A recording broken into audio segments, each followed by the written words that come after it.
Deuxième partie, difficultés et travail au sein du service.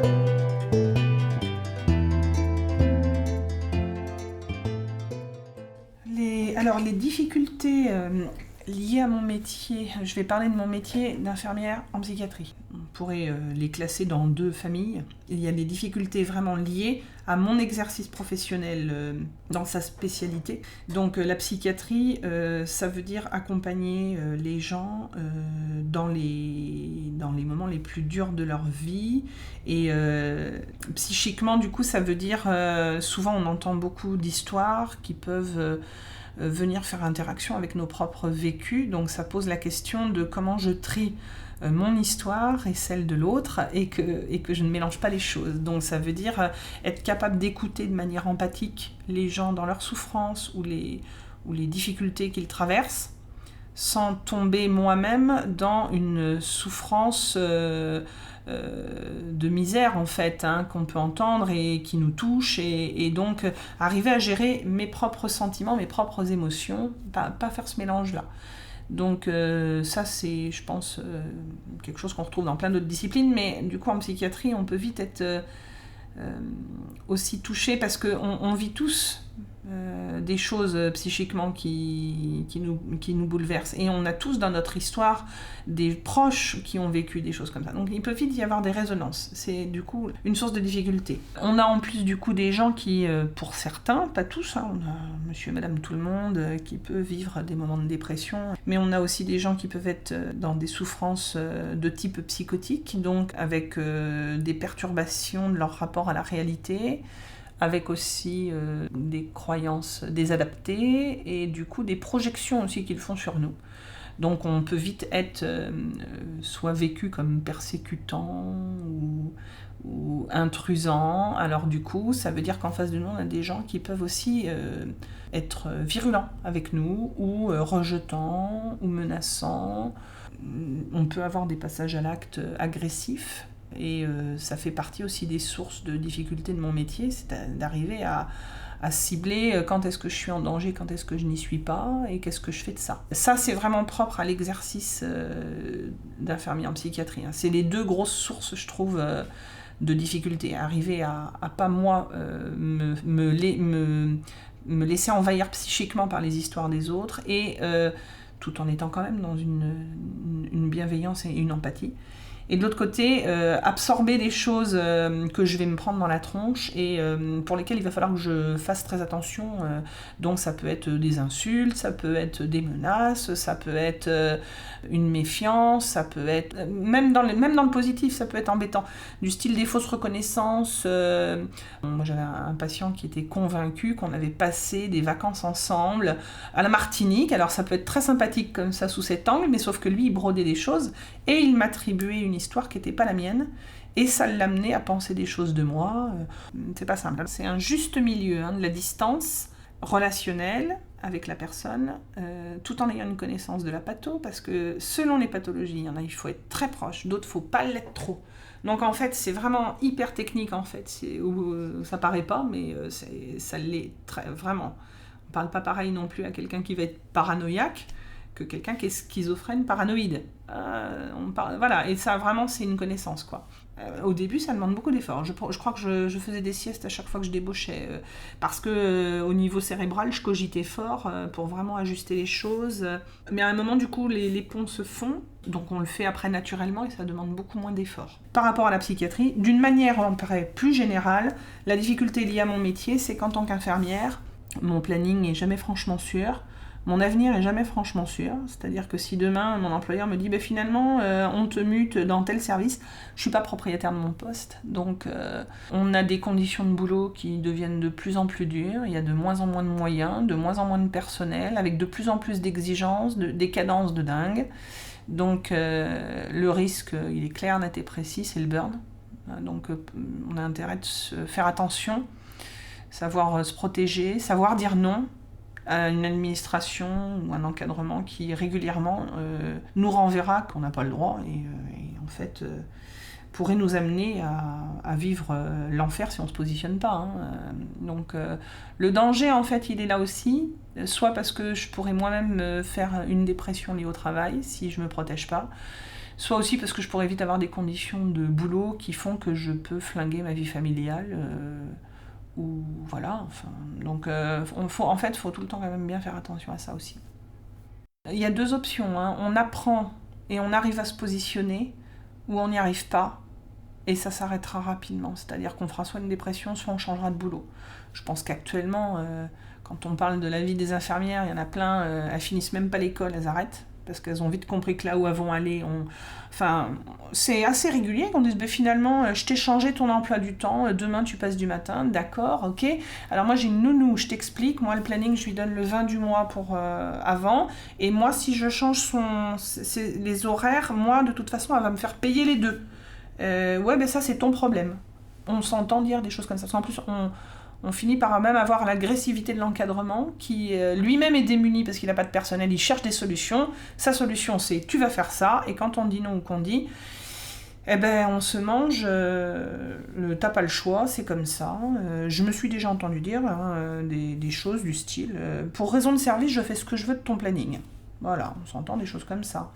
On s'entend aussi 48 heures avant, je peux faire ce que je veux. Ben ouais, et ben en fait, si à un moment on n'arrive pas trop à dire non, en fait même l'encadrement lui-même repère les gens qui ne disent pas non. Donc spontanément, c'est tout le temps ceux-là qui vont voir. Du coup, c'est pas dans une mécanique d'harcèlement, c'est une mécanique de facilité. Donc en fait, c'est tellement facile d'aller voir l'autre, il me dira jamais non. Bon, bah, et la personne en face, elle se retrouve comme un pion, changée tous les 4 matins. Alors, on apprend parce que si on n'apprend pas, on finit soi-même par raccrocher le tablier, quoi. C'est vrai qu'avec le Covid, il y a eu un premier effet où tout le monde nous a encensés. Il fallait qu'on aille au front, entre guillemets, sans matériel pour certains. Dans des conditions difficiles. Du coup, c'est là que... Alors moi, ça m'est sorti par les yeux, hein, mais il y avait tous les soirs à 20h, on nous applaudit. Voilà, le temps a passé, on pensera bien à vous, et puis finalement, on se rend compte que... non, pas spécialement plus. Et puis la revalorisation du métier, ça fait des années que les conditions en fait sont figées. Les infirmières, on les embauche en contrat pendant 6 ans avant d'être peut-être stagiairisées. En fait, au bout du compte, on en a plus que jamais besoin, mais on ne se donne pas les moyens, parce que tout ça, c'est ni plus ni moins que des histoires de sous, hein, c'est des économies sur notre dos. Et en fait, on se rend compte que non seulement on n'a pas eu plus de personnel ni plus de moyens, mais qu'on s'est rendu compte de comment on était malmené ou maltraité à l'hôpital. La situation était déjà critique avant, elle l'est encore plus, donc ça fait qu'actuellement, il y a une hémorragie des soignants, c'est-à-dire les gens, ils raccrochent le tablier, même les étudiants, ils finissent même pas les 3 ans, parce qu'ils savent où ils vont, et ils n'ont surtout pas envie. Et donc en fait, pendant ce temps-là, on ne change toujours pas. C'est-à-dire qu'on continue à fermer des lits, à diminuer les moyens, à mettre moins de personnel avec tout le temps plus de choses à faire. Donc on empire le problème. On n'a pas effectivement la sensation d'avoir été plus reconnu ni mieux traité aujourd'hui. Et en fait, ça renvoie que ces applaudissements tous les soirs à 20h, c'était ni plus ni moins que des petites caresses histoire de nous dire c'est bien, t'es bien gentil, allez, va donc au front. Mais voilà, ça a rien changé sur le fond, hein. Ça va peut-être même empirer les choses, parce qu'il y a une déception qui est forte dans le métier. Les difficultés générales du métier, c'est de pas mettre la barre trop haute, quoi. On a affaire à des personnes, nous ne sommes pas des sauveurs, on ne peut pas faire sans elles. Donc c'est vraiment bien comprendre ce que c'est que l'accompagnement, marcher à côté et pas désirer pour. Il s'agit de sa vie à elle. Voilà. Et c'est ça qu'il faut respecter. Donc ça c'est la première difficulté, mais c'est vite réglé en quelques années de travail, ça y est, ce travail il se fait naturellement. Après, c'est aussi ne pas embarquer les problèmes du boulot chez soi. Voilà, savoir couper. Et c'est là où l'équipe est très importante. C'est-à-dire, nous, dans notre équipe, on a un point d'orgue, on ne part pas avec une valise chez soi. Si c'est passé quelque chose, on en parle, on en débriefe. Ça, c'est très clair et ça fonctionne très bien, ce qui fait qu'on peut partir quand même assez sereinement. On peut couper Voilà. L'autre difficulté du travail, c'est la frustration, c'est-à-dire qu'on nous demande beaucoup avec très peu de moyens, que ce soit humain, dans tous les corps de métier, hein, médecins, infirmiers, éduc, nous ça va, nous sommes une minorité, nous sommes bien représentés. Mais ce n'est pas le cas dans toutes les structures où travaillent des éducs, il faut en avoir conscience. Donc on nous demande toujours plus avec beaucoup moins. Mais à un moment donné, ça ne peut pas fonctionner. Et après, il faut pouvoir gérer, est-ce qu'on trouve toujours un sens à notre travail, hein, ne pas y laisser sa peau, voilà, de pouvoir continuer en étant éthiquement, nous, confortables. Les autres difficultés, j'ai envie de dire là, elles sont plus après, je vais faire le lien, c'est plus institutionnel en fait. Bon là, nous on travaille dans un hôpital. Donc ils ont fait appel aux éducs en psychiatrie adulte, ce qui est très rare, hein. On est un des rares CMP hôpital de jour avec des éducs en France. Ils ont fait appel à nous, enfin un médecin-chef a eu l'idée de faire appel à des éducs-spé parce qu'il avait l'intuition, ou la connaissance, je ne sais pas, que les éducs étaient bien mieux formés que les actuels IDE, infirmiers diplômés d'État. Parce qu'auparavant, il y avait ce qu'on appelait les infirmiers de secteur psychiatrique, qui était une spécialité, qui a été arrêtée en 1994. Nous, dans notre formation d'éduc, on a ça. On a la psychopatho. Déjà, la psychologie du développement, c'est un gros morceau, donc de la naissance jusqu'à la fin de vie d'un être humain. Et puis, nous avons aussi un fort volet d'heures sur la psychopathologie. Donc pour lui, on était censé être plus armé en fait pour accompagner ces sujets qui avaient un handicap bien particulier. Alors au début, ça a été compliqué avec les infirmiers, parce qu'ils avaient l'impression qu'on leur volait leur travail, etc. Moi, j'ai eu la chance d'arriver sur une création de poste. Donc ça a été, mais pour les autres éducs de l'équipe, ce sont des postes infirmiers qui ont été transformés en postes éducs. Et ça pose problème, malgré tout. Parce que des éducs, oui, mais en plus, pas au détriment d'eux. Donc aujourd'hui, ça se passe plutôt bien parce qu'on est, ça y est, tout le monde se connaît, dans l'équipe, j'ai envie de dire, et même les médecins maintenant connaissent nos missions, nos spécificités. Ils vont pas nous demander de faire des pilules et des injections parce qu'ils savent très bien qu'on ne peut pas le faire, qu'on n'a pas le droit, et puis qu'on ne sait pas, que c'est pas notre champ de compétences, mais par contre, ils vont faire appel à nous quand il y a un accompagnement plus global à mener avec la personne. Donc là-dessus, maintenant, ça c'est assez clair et qu'on est très complémentaires dans l'équipe. Ça se passe plutôt bien. Après, où c'est compliqué pour nous, étant donné qu'on est très peu nombreux, c'est d'être reconnu par le ministère. En fait, ça fait face à un problème pour nos dirigeants de savoir dans quelle case on nous met. Donc nous sommes agents socio-éducatifs, donc nous ne sommes pas soignants ni paramèdes, mais par contre, on est au contact direct des patients. On est sur le terrain. Alors ça aussi, c'est compliqué. Parce que comment nous reconnaître dans notre champ de compétences dans son entièreté et en même temps, on n'est pas soignant. Donc ils sont face à un paradoxe, mais je pense que ça va, comme d'habitude, ça va mettre plusieurs années à se régler et je pense que ça se rattrapera. Mais il faut le rappeler régulièrement. Parce qu'en plus, nous avons les mêmes responsabilités que nos collègues infirmiers.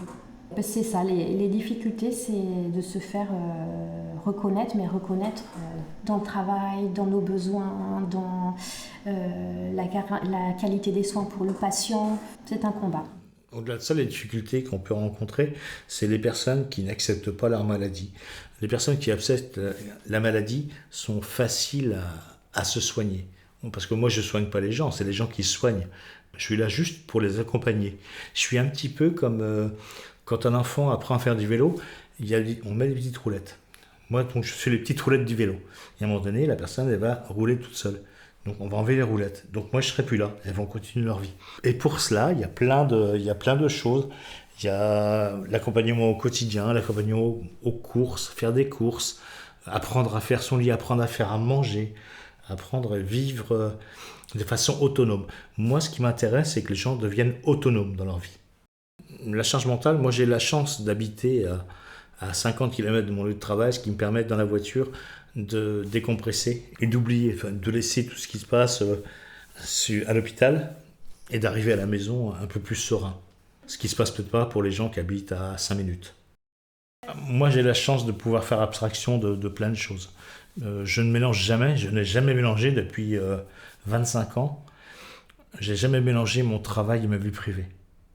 Sinon, on s'en sort pas. Alors le suivi d'un patient, au départ, même si la personne peut être adressée par quelqu'un, un professionnel extérieur à l'hôpital ou à l'intérieur de l'hôpital, l'idée c'est que en ce qui concerne le suivi psychologique, c'est la personne qui doit faire ce mouvement-là d'appeler, de me contacter. Quand ça n'est pas facile du tout, je peux aller vers la personne. Mais en général, dans un premier temps, je demande à la personne de venir vers moi. Donc il y a un entretien préliminaire où je rencontre la personne, où elle me rencontre aussi, parce que ça n'est pas du tout évident, surtout là en addicto.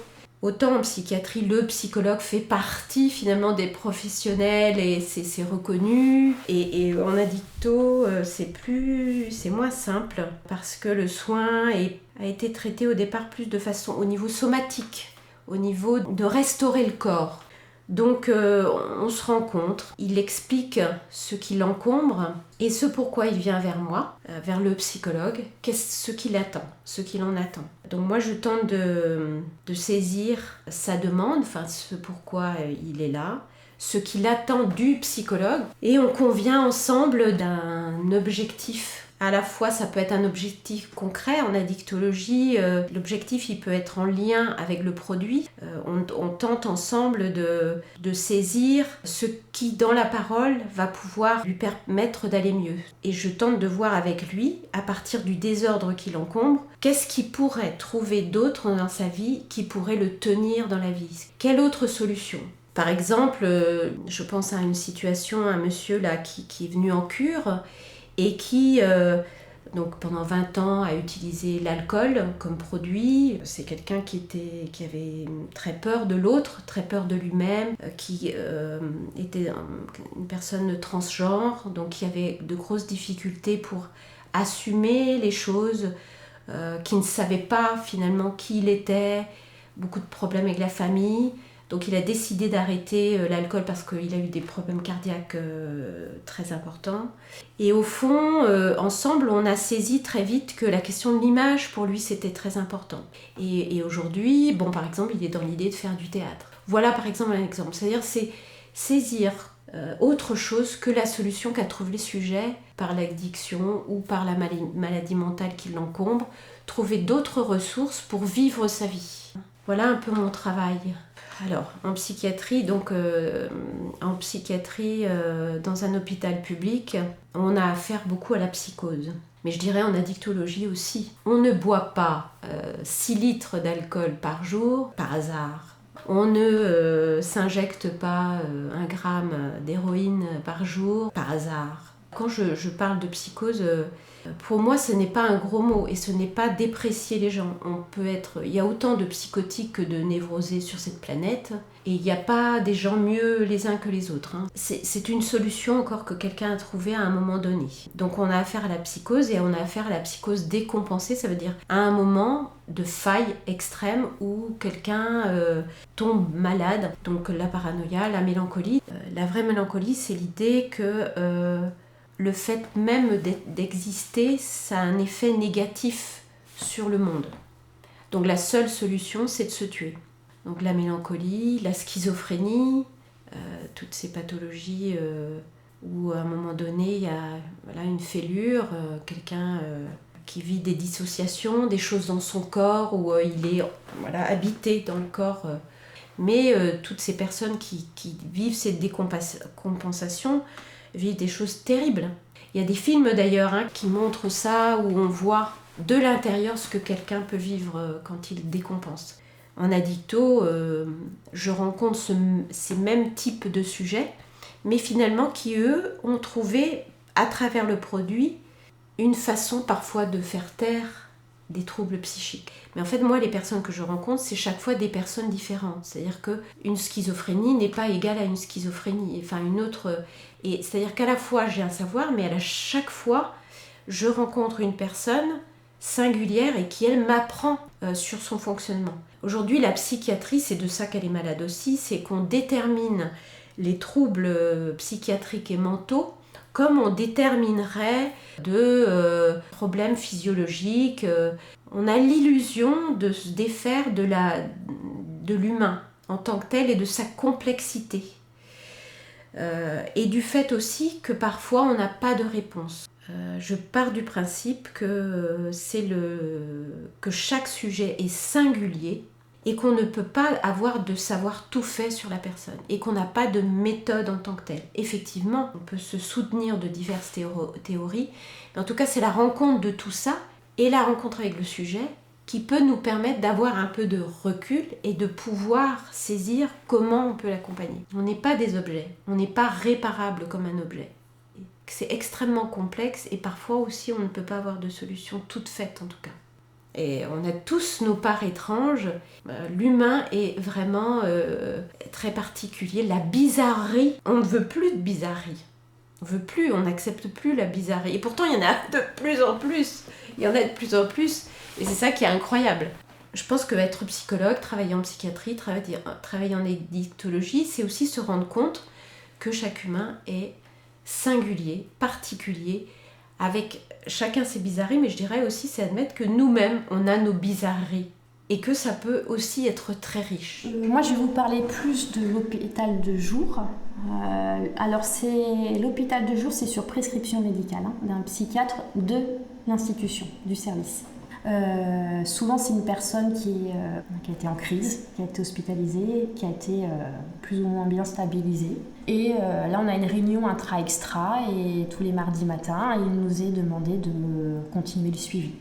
Donc, changement de médecin, arrivée à l'hôpital de jour. Et puis là, on essaye de comprendre la clinique, de quoi souffre-t-il, ou d'elle, comment ça s'exprime, comment ces symptômes s'expriment, où en est la personne avec sa pathologie, est-ce qu'elle la comprend, est-ce qu'elle l'accepte, etc. Et quels seraient les objectifs de soins. Donc si la personne n'accepte pas, autant vous dire que c'est ça qu'on va travailler en premier.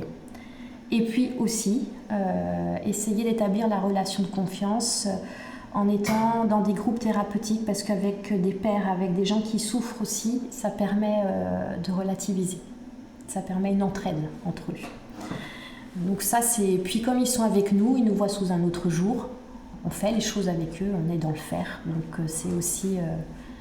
ça nous enlève d'un piédestal en fait. Donc ça permet d'instaurer une relation. Donc là, on fait ce qu'on appelle le diagnostic de soins et d'accompagnement. Après, on reçoit la personne, enfin on désigne ou se désigne de référents, infirmiers éduques, soit deux infirmiers si vraiment c'est la pathologie qui est vraiment prioritaire. Et après, on verra si on a introduit un éduc ou pas plus tard. Soit un infirmier, un éduc, si là, il y a des choses à faire au niveau patho, mais aussi au niveau global de sa vie, de là où il en est. S'il a besoin d'un accompagnement plus social, développer ses capacités, etc., là, on peut plus agir. Et puis, on n'a eu jamais deux éducs, sauf une fois, où c'était un jeune qui avait ce qu'on appellerait nous plus une psychose blanche, mais qui était afghan.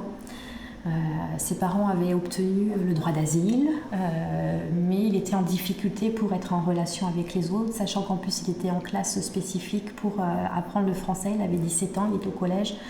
Enfin, il fallait l'accompagner dans tout ça, et ça s'est fait tout naturellement. Et puis après, on laisse faire le temps, parce que notre plus grand allié en psychiatrie, c'est le temps. Voilà, ce sont des pathologies dont on ne guérit pas, mais par contre le sujet peut apprendre à vivre avec. Et le apprendre à vivre avec peut prendre des années. On marche à côté de lui. S'il y a une rechute, on accompagne la rechute. S'il y a des bons moments, on partage les bons moments. Alors le but ultime, c'est qu'il n'ait plus besoin de nous. Alors en psychiatrie, c'est pas vrai. À partir du moment où il y a une maladie comme celle-ci qui s'est révélée, c'est un accompagnement au long cours et toute sa vie. Mais avec des moments où il n'a plus besoin d'hôpital de jour, d'autres où il revient. Enfin, voilà. On laisse ce va-et-vient, mais nous, par contre, on a une permanence. L'équipe sera toujours là. Et puis, pour un autre mode d'entrée, c'est un médecin en consultation, un nouveau patient. Et là, il se rend compte qu'il y a une psychose carabinée. Et du coup, il veut absolument éviter la décompensation. Donc, on met en place l'hôpital de jour tout de suite. Et puis parfois des déménagements, des patients qui déménagent d'une région à une autre, et puis le médecin du lieu d'origine fait une demande au CMP pour qu'on puisse assurer la continuité des soins chez nous. Voilà les 3 grands modes d'admission à l'hôpital de jour. Après, le CMP, le centre médico-psychologique, est ouvert à tous, à tout le bassin de population du secteur. Il faut savoir que c'est gratuit, qu'ils peuvent être reçus par un médecin, par un psychologue, par une infirmière. Dès qu'il y a une petite souffrance psychique, psychologique même, ça peut être un deuil difficile, ça peut être une situation difficile à surmonter, comme là par exemple avec les confinements, on a eu beaucoup de gens, et heureusement qu'il y avait la permanence. Parce qu'ils ont pu parler de leur souffrance, éviter que ça s'enquiste trop, quoi. Donc voilà, ça c'est pas très connu du grand public, alors nous on le fait savoir, mais toute personne a le droit d'aller sur un CMP et demander de l'aide. C'est notre mission fondamentale. Il y a plusieurs portes d'entrée possibles. Soit le lien se fait parce que quelqu'un a été hospitalisé et qu'il sort, et que les unités d'hospitalisation vont nous dire, ben voilà, cette personne sort, et donc elle va avoir un rendez-vous ici pour le suivi médical après. Mais il peut nous être demandé de rajouter du soin en soutien, et donc nous à ce moment-là on prend contact avec les gens, on se présente, on explique, ils ont été prévenus en général avant de sortir de l'hôpital, et là du coup ils nous disent s'ils sont d'accord ou pas, et puis après s'ils sont pas d'accord, pas de problème, et puis on refait remonter juste au niveau médical leur positionnement, et après le médecin voit avec eux et se débrouille de tout ça. Soit ils sont d'accord, et auquel cas on construit nous après ce qu'on appelle un dossier patient, où du coup on va regrouper toutes les informations et les besoins de soins, et donc les prescriptions qui vont avec, puisque ça passe aussi par une synthèse médicale. Nos médecins à nous ici qui vont le suivre vont dire moi voilà, j'ai mis ça comme traitement en place, j'ai prévu tel type de soins. Après on fait les soins, et puis on trace, et régulièrement en fait on va venir refaire le point avec le médecin de l'évolution des soins. Ça peut aller vers tranquillement on va diminuer, parce que tout le monde n'a pas besoin d'un suivi à vie, ça dépend vraiment des pathologies, et c'est en ça que c'est très spécifique, c'est du sur-mesure pour chacun, c'est ce qui rend le job intéressant, c'est pas standardisé en fait. Et bon, pour certains, petit à petit ça va aller vers un arrêt, et on se dit au revoir, et puis on souhaite que les gens ils cheminent sans avoir besoin de nous revoir. Pour d'autres, on sait qu'on va partir sur un suivi à vie, sur certaines pathologies, et donc du coup on a un système qu'on dit de référence. Donc le patient il a ses soins qui sont sur mesure, avec des activités ou pas, des suivis de type infirmier, éduc, psycho, sociaux ou pas, un traitement injectable ou pas, enfin vraiment c'est construit sur mesure. Mais il aura tout le temps du coup 2 références, c'est-à-dire dans l'équipe soignante 2 personnes qui seront nommées pour être celui ou celles qui vont l'accompagner dans ses soins, et donc faire le point régulièrement avec lui. Et quand on est référent, du coup, on vient au moins 2 fois par an faire le bilan des activités ou des soins de la personne. Et donc les liens vont se tisser, parce qu'on part sur des années de prise en charge, pour certains même à vie je disais, donc il va connaître ses référents, donc en fait plus les années passent, plus les liens qui se tissent, on accompagne une vie complète, donc en fait il y a des moments où ça va, des moments où ça va pas, et on est là tout le temps, dans les moments où ça va et dans les moments où ça va pas, et c'est au nom de cette histoire partagée, ensemble, qu'on vient faire rappel justement de ce qu'on a pu partager ensemble, et donc du coup on peut par exemple se souvenir que tiens, à telle période quand vous n'alliez pas bien, vous aviez fait ça, et là en ce moment vous auriez tendance à faire la même chose, donc on se sert de notre histoire passée pour pouvoir travailler ensemble, et la personne des fois elle est d'accord, puis des fois oh non, puis elle nous envoie au plâtre, et elle a le droit. Alors voilà, moi je suis arrivée au CMP, avant j'étais une infirmière des unités d'hospitalisation. Moi je suis arrivée en 2009, donc fin 2009, ça fait donc 12 ans. Et il y a des patients, moi je suis arrivée en fin 2009, il y a des patients, je me suis mis référente, j'y suis encore. 12 ans plus tard, je suis tout le temps dans leur histoire, et ça crée des liens, c'est le côté sympa du travail en psychiatrie. Contrairement aux urgences où les gens, on les voit une demi-heure, on les verra plus jamais, et on ne sait même pas ce qu'ils deviennent après, on les envoie vers des services. C'est vrai, une infirmière qui bosse aux urgences, elle fait l'entrée, elle oriente, et puis elle ne sait pas ce qui se passe après. C'est exactement ce que je voulais pas, moi, en tant qu'infirmière. Donc, Alors, dans les services psy, donc, il y a l'alcoolodépendance, il y a la dépendance au jeu, la dépendance au tabac. Après, où je suis actuellement, c'est plus la schizophrénie, la paranoïa, la psychopathie. Et donc, on accompagne au plus près des gens. Après, c'est toujours pareil, parce que moi, dans le service où je suis, les gens sont censés se stabiliser, ce qui n'est pas toujours le cas, ce qui crée des problèmes parfois. Moi, je suis pas dans un service d'hôpital fermé. Je suis un service au long cours. Les gens viennent, pas tous les jours, 1, 2, 3 fois, 4 fois par semaine, suivant les prescriptions médicales, parce que je travaille qu'avec des prescriptions médicales. Je vais chez les gens pour faire des visites à domicile. Je les accompagne au quotidien, faire quelques courses. J'essaye d'être une béquille à un moment donné avec eux.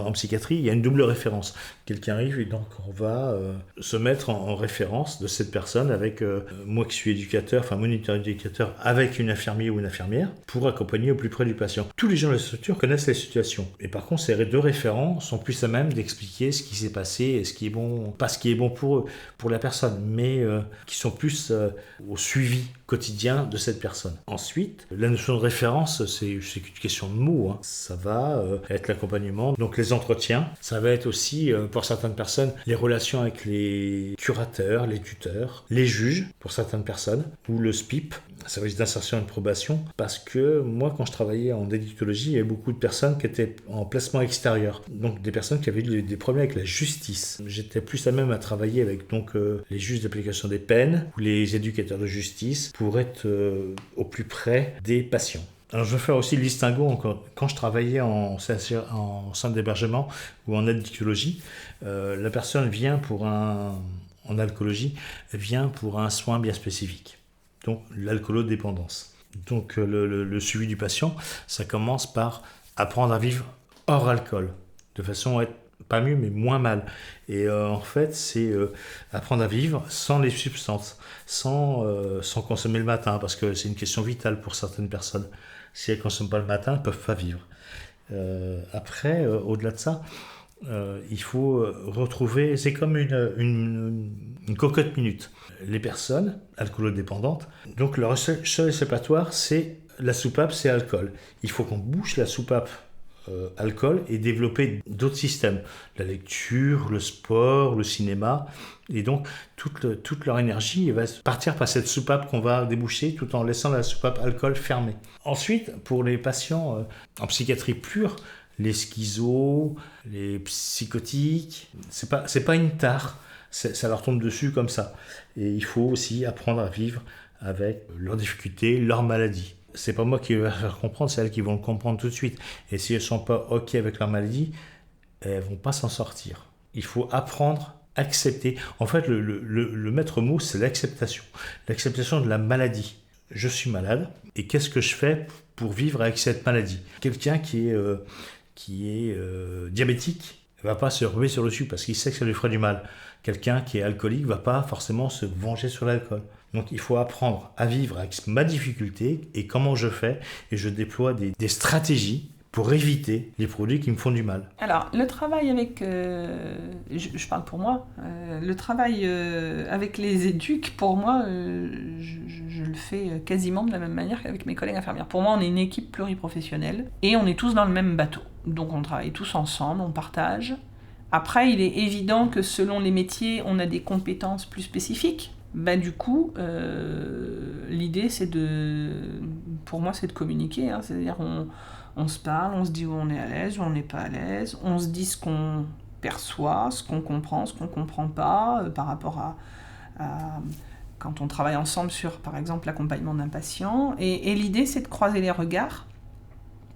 Donc il va y avoir une grosse base qui pour moi est commune, hein, c'est celle de accompagner, écouter, être en relation. Ça qu'on soit éduc ou infirmier, pareil. Et après, fonction des métiers, on a des spécificités qui font que ça, on va être plus au jus pour telle chose, et puis l'autre pour telle autre. Et donc l'idée, c'est justement de se servir des points forts de chacun et puis de pouvoir se compléter. Après, moi, je vais être honnête, souvent les éducs sont vachement plus balèzes que nous sur tout ce qui va être la zone sociale. le travail de réseau, les différents acteurs. Ils savent mieux jongler, je trouve, que nous les infirmiers. Et après, nous, par contre, on a une connaissance souvent de la pathologie et de la clinique et des médicaments qui est plus poussée.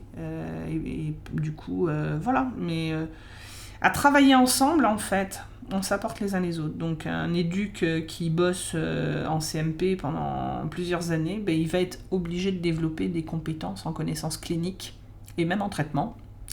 Et moi, du coup, mes premières années en CMP, tout ce qui était travail de réseau me faisait cruellement défaut, mais à force d'être, et puis ben, justement d'être en binôme avec les éducs qui étaient plus balèzes que moi pour ça, ben, ils m'ont appris, et maintenant voilà. Mais en fait, c'est la richesse d'une équipe pluriprofessionnelle.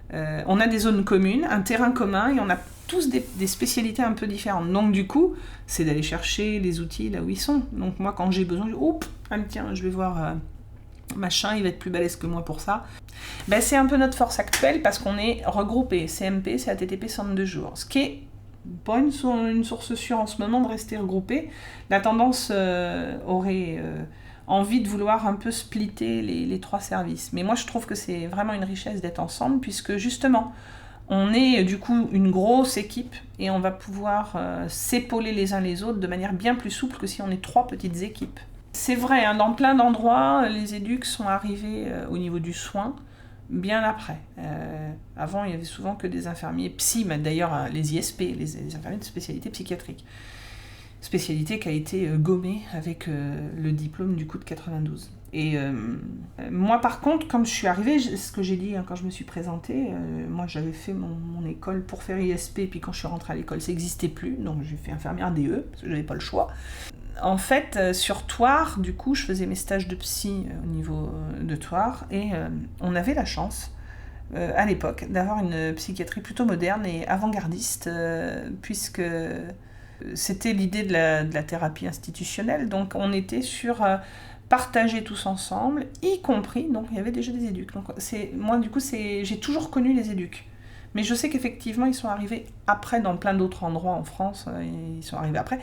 Mais je peux pas dire que... Moi, j'ai toujours bossé avec, donc j'ai pas eu de comparatif sans. Pour moi, c'était naturel. Il y en avait au niveau du coup de la psy thoirsaise, et particulièrement donc, sur le CMP de Bressuire, à l'époque, secteur 5, parce que c'est pareil, ça a été regroupé. Il y a ceux qui nous gouvernent et leur logique à eux, qui sont souvent... pas forcément, qui regardent pas les mêmes choses. Alors actuellement, il n'est pas question que les éducs s'en aillent parce que justement, on a besoin de monde et qu'on a du mal aussi à trouver des infirmiers. Donc, ils sont vraiment pas en danger actuellement. Il y a la logique du soin et pour cette logique-là, je dis oui, c'est incontournable. Et puis après, il y a en haut ce qui décide et alors là, en fonction de ce qui se passe dans la tête des politiques et puis des logiques économiques, il y a plein de choses qui peuvent...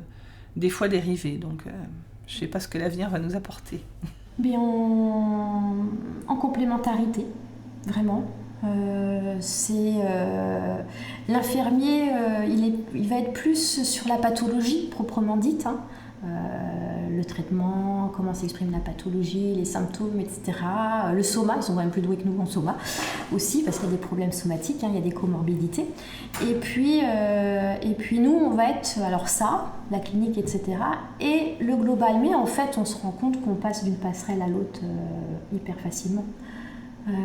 Les gens qui arrivent, on a des étudiants, ils disent « Ah, t'es pas infirmière, non, je fais du cabas. » Voilà. Pour eux, c'est compliqué de voir quelle est vraiment notre distinction, sauf qu'à un moment, ils se rendent bien compte que nous quatre, on ne va pas faire les piluliers ni les injections. Voilà. J'ai envie de dire que c'est vraiment ce qui nous différencie le plus. Mais sinon, c'est très transversal en fait. On est très très complémentaires. On peut, nous, notre formation fait qu'on est très ouvert sur la culture du patient, son environnement social, son environnement familial, son environnement professionnel s'il en a un, comment il gère sa vie, enfin voilà. Ça, c'est plus le cœur de notre métier. C'est accompagner le sujet dans sa globalité. Alors les infirmiers psy, sans nous, ils se débrouillaient très bien. Le sens d'y avoir qu'il y ait des éducs, aujourd'hui, il y a du sens parce qu'on est vraiment au fait de cet accompagnement. Et du coup, on transmet. On le transmet à nos collègues, on le transmet aux étudiants. Donc tout ça, c'est une question de transmission. Et puis après, c'est ce qui fait qu'une équipe fonctionne bien, parce qu'eux aussi nous donnent des billes. Enfin, c'est hyper intéressant en fait. Et c'est le patient qui bénéficie de tout ça au final, parce qu'il a un accompagnement de qualité. Le tandem, en fait, c'est que moi, je suis plus dans la partie éducatif et elles sont plus dans la partie soins. Plus tout ce qui est la maladie pure. Enfin, la maladie, j'aime pas trop ce mot, mais c'est plus dans ce qui est dans le... Moi, je suis plus dans le médico-social, en fait. Je connais les maladies, mais je suis plus dans la réinsertion psychosociale ou psychotraumatique. Parce que certaines personnes ont vécu des choses un peu compliquées. Et on travaille en binôme, donc on fait les entretiens, soit seul, soit à deux, souvent à deux parce que c'est un jeu de ping-pong. Et certaines visites à domicile qu'on ne fait qu'à deux, parce qu'on a des patients potentiellement dangereux, ou pas faciles en tout cas. Et le croisement des savoirs et des regards est super enrichissant par rapport à nous, et surtout par rapport à la connaissance de la maladie du patient. On est forcément complémentaires, parce qu'eux ont le savoir médical, entre guillemets, c'est des paramédicaux, les infirmiers. Nous, c'est l'éducatif pur, et on est aux confins de certaines pathologies. On n'est pas d'accord parfois sur la façon de faire, sur la façon d'être. Le savoir-être est plus important que le savoir-faire. Alors suivant, moi qui ai un passé avec les SDF, c'est plus facile pour moi de me mettre à leur place. Le côté médical, c'est important pour que le patient connaisse sa maladie. Le côté éducatif, moi je ne suis pas leur parent. Je suis juste là pour les accompagner vers une nouvelle vie.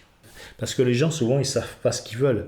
Ils savent ce qu'ils ne veulent plus. Alors ça, c'est valable surtout pour l'insertion. Pour la psychiatrie, ils n'ont pas choisi.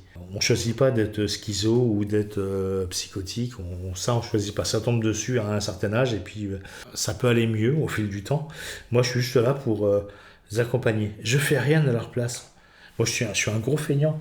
C'est les gens qui font. Et moi, je suis là pour leur dire ouais, vas-y ou vas-y pas, ou je serais toi, je le ferais pas comme ça. Mais moi, je ne fais rien. Je suis là que pour un accompagnement. C'est surtout pas pensable de laisser quelqu'un seul avec sa misère et sa souffrance. Il y a toujours quelque chose à faire pour quelqu'un qui souffre, et moi, je suis là pour ça. Et enlever les éducateurs d'un service, même hospitalier ou quoi que ce soit, ça serait la mise en danger des patients. Moi, je travaille que sur prescription médicale. Mes visites à domicile chez les gens, c'est le médecin qui me demande de les faire. Mes activités thérapeutiques, socio-thérapeutiques, c'est les médecins qui les demandent. Après, je place les gens si je les place ou pas. Certains médecins sont bien. D'autres, comme tous les médecins, croient dans la science infuse. D'ailleurs, la différence entre un psychiatre et Dieu, c'est que Dieu ne se prend pas pour un psychiatre. Là, une fois qu'on a dit ça, on a tout dit. Mais par contre, il y en a des très bons. Il y a des très humains.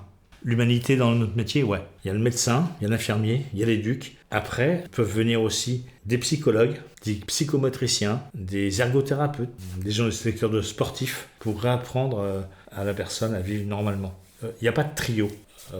C'est toutes les personnes qui gravitent autour. Il y a aussi les assistantes sociales qui sont très, très importants. Tout seul, on ne pourra rien faire. Après, plus il y a le monde autour, plus les personnes... Il ne faut pas que la personne se perde avec tout le monde autour. Par contre, c'est tout l'amalgame de ces personnes qui peuvent aider. Parce que moi, je me fous de ce qui va se passer. Et ce qui m'importe, c'est que la personne se sorte de la misère où elle est. Ils sont comme les autres, c'est-à-dire qu'on est une équipe pluriprofessionnelle. Et dans cette équipe pluriprofessionnelle, il y a des médecins aussi. C'est incontournable de travailler sans médecin en psychiatrie. C'est les seuls qui peuvent prescrire, orienter, par exemple une hospitalisation se passe sur un avis médical. Après, ils sont comme nous, ils ont des compétences d'écoute et de relation, mais par contre, ils sont beaucoup moins présents au quotidien auprès des patients. Donc en fait, ils sont plus là en haute pyramide, à donner une impulse et puis à prescrire des choses qui sont importantes pour le patient. Ils ne peuvent pas travailler sans nous puisque statistiquement, des fois, ils voient le patient une fois tous les 2 mois. Alors nous, après, on vient relayer ça, mais en même temps, du coup, créer la relation. Alors eux aussi, ils ont besoin de créer la relation, mais ils sont beaucoup moins présents auprès des patients que nous. Donc, ils ont besoin de notre regard, de notre écoute, et qu'on puisse relayer aussi ce qu'eux donnent en impulse de soins. Après, ça, c'est dans la partie qu'ils délèguent, mais ça ne veut pas dire pour autant qu'ils sont tout décisionnaires, et ça, c'est le côté chouette, je trouve, dans notre métier. Comment travaillons-nous avec les médecins de notre secteur ? Eh bien, vraiment en synthèse. On appelle ça du coup des synthèses. C'est quand on se rassemble, tous les différents acteurs de santé, dont les médecins.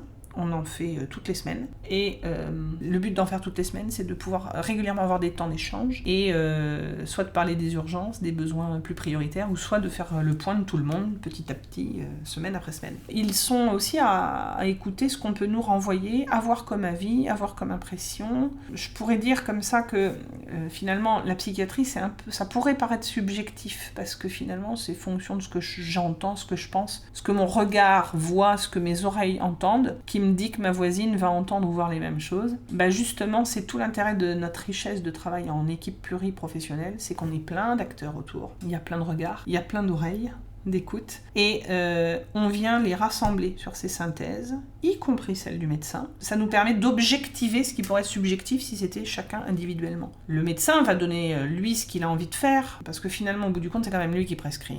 Mais il va pouvoir entendre si on est ok, pas ok, ce qu'on veut bien ou pas faire, ce qu'on peut ou pas faire en fonction de nos moyens, et on compose tous ensemble avec ça. Si bien qu'à un moment, quand la chose est tranchée, on la construit finalement un peu tous ensemble, de manière idéale, on va dire. Après, la vie n'est pas tout le temps complètement idéale, donc il y a des fois le médecin dit si, je veux ça, et nous on dit non, ça c'est pas une bonne idée.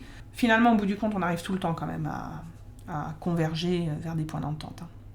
Après, il faut quand même se dire que légalement, le prescripteur, c'est le médecin. Il faut qu'il soit quand même lui-même convaincu de ce qu'il prescrit. Il ne va pas prescrire un truc s'il n'y croit pas, s'il ne le pense pas.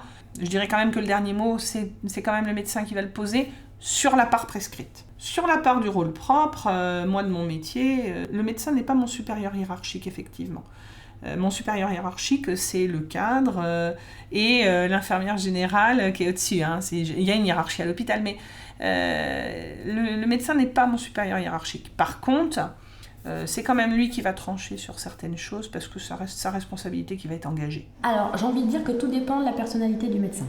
On ne peut pas dire les choses autrement. Si c'est un médecin qui n'a pas de problème d'ego, qui est bien dans son métier, qui connaît bien nos missions, infirmier et du psychomote, psychomotricien, psychomotricienne, assistante sociale, psychologue, s'il connaît bien nos professions et que lui, il est à l'aise, il n'a pas de problème d'ego, de choses à prouver, tout va bien. On travaille en bonne intelligence, de concert, on peut se dire je suis pas d'accord avec toi, mais moi je voyais pas les choses comme ça. Et toi, qu'est-ce que tu en penses ? C'est vraiment, il n'y a pas de hiérarchie en fait. Ça c'est très important aussi à noter, il n'y a pas de hiérarchie médicale. Les médecins ne sont pas nos supérieurs hiérarchiques, ni aux infirmiers, ni à nous les éduques. Mais parfois ça s'oublie.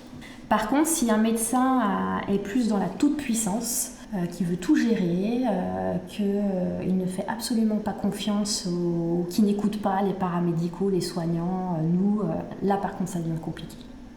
Donc alors on essaye, patiemment, mais à un moment donné où ce n'est plus possible, là on fait appel aux instances, c'est-à-dire au CHSCT, au syndicat, et on est allé, nous pour un médecin en particulier, on est allé jusqu'à faire un droit d'alerte, parce que là on avait matière à nourrir ce droit d'alerte et à le justifier, sachant que nous, professionnels, nous n'avons pas le droit de juger les médecins sur leurs compétences. On ne peut rien dire des compétences médicales. Ça, c'est entre médecins, c'est avec l'ordre des médecins. Or, on voit des choses, on sait des choses, et nous n'avons absolument pas le droit de le dire. Par contre, s'il nous manque de respect à nous, s'ils nous atteignent, nous ou les patients, là par contre, on peut agir. Mais aucunement sur des questions strictement médicales. Donc tout dépend du médecin. Des comportements inappropriés envers les équipes et envers les patients. Il exerce toujours. Voilà. Ça, c'est le gros problème, moi je dirais, ce serait... c'est moi ce qui m'est le plus difficile à comprendre. Je ne comprends toujours pas cette impunité médicale.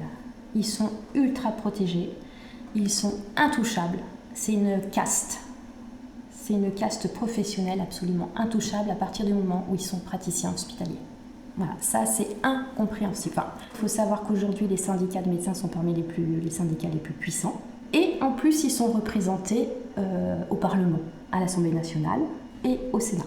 Donc voilà pourquoi nous sommes au fait de cette impuissance et qu'aujourd'hui, des médecins qui sont dangereux, connus des équipes, peuvent continuer à exercer en toute impunité. Mais ils ne sont pas tous comme ça. Mais le problème, c'est que quand un médecin est dangereux, un médecin, je parle au masculin de manière générale, quand un praticien est dangereux, il se doit d'être arrêté. Il y a des lois pour ça, elles ne sont jamais appliquées. Ah bah nous, on est éjectés très vite. Mais on peut être protégé aussi, l'institution nous protège aussi, mais on aura plus de comptes à rendre forcément.